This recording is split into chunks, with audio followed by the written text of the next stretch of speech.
exercise for 3 kilometers in 20 minutes and 49 s. Come on.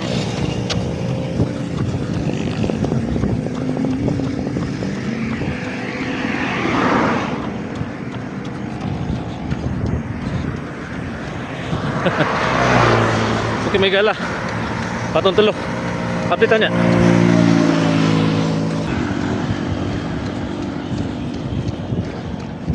You have exercised for 4 kilometers in 27 minutes and 9 s.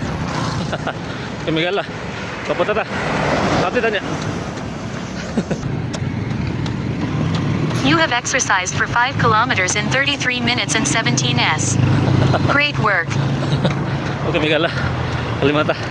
Update niya.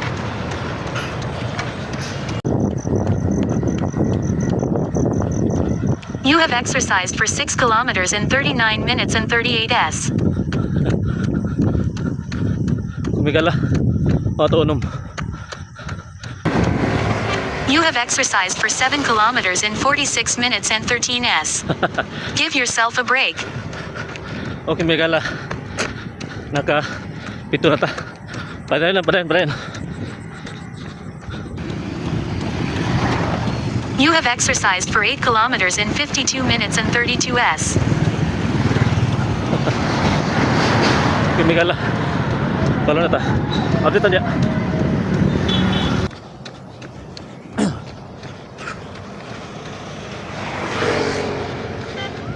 You have exercised for 9 kilometers in 59 minutes and 53 s.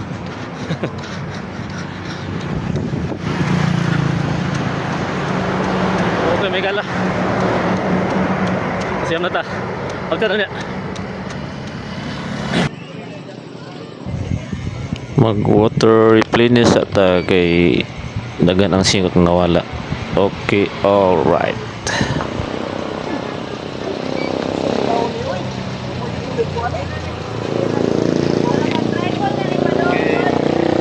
Tubig. Kasiyam na ta, kasiyam.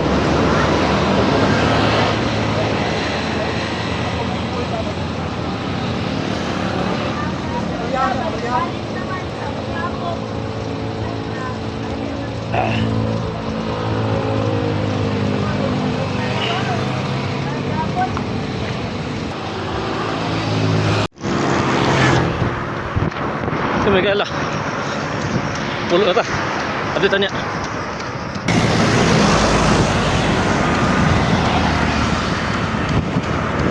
You have exercised for 11 kilometers in 71 minutes and 53 s. Okay, may gala. Naka 11 na ta. Update niya.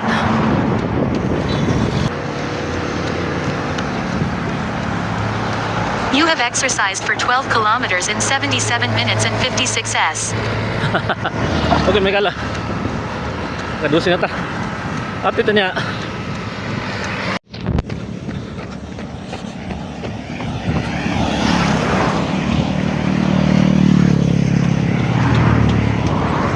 Okay, may gala. Kuha na itong race eh. Update niya.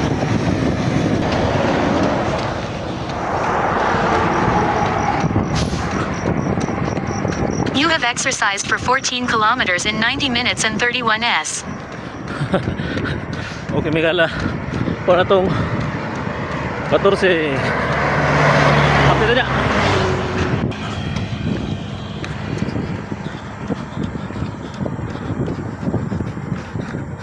You have exercised for 15 kilometers in 96 minutes and 48 s. Okay, may gala. Kuha itong 15. Okay, right. Okay, may gala. Naman nga itong pagbansay-bansay karon gabi na naka 15 buta kilometro. Ha, ang hackers. Palayon ta palayon sa atong mga birada para sa atong kusog para sa atong health na birada. Okay, right. Okay, may gala. Naman nagdatong 15 ka kilometro nga dagan karong gabi una. Palayon lang ta para sa atong physical conditioning para baskog ang lawas ang panglawas na to. Okay, right? O ganito din lang. God bless. Ingat tayong lahat. Bye-bye.